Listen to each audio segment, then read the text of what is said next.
Hello বন্ধুরা, বিকেল হতে না হতেই দুই ছেলে মেয়ের আবদার, মা কিছু বানিয়ে দাও খাবো। আমি ভাবলাম কি বানাবো, দেখলাম ফ্রিজে ছিল ডিম। তারপর আবার কি, অল্প একটু ময়দা মাখিয়ে আগে বেলে নিয়ে একটু সেঁকে নিলাম। তারপর ডিমটা ফুটিয়ে তার মধ্যে তেল দিয়ে ডিমটা দিয়ে দিলাম। তারপর রুটিটা দিয়ে পিঠে পিঠ ভালো করে সেঁকে নিলাম।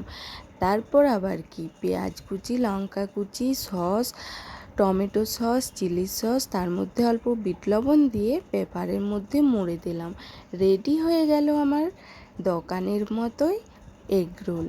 বাড়িতে গরম গরম এগরোল পেয়ে দুই ছেলে মেয়ে তো বেজায় খুশি, আর কিছুই চাই না। দুই ছেলে মেয়েও খেলো, তার সাথে আমিও খেলাম। আজকের ভিডিওটা কেমন লাগলো বন্ধুরা অবশ্যই জানাবেন। ভালো লাগলে একটা লাইক, শেয়ার, কমেন্ট, সাবস্ক্রাইব করে দেবেন। টাটা।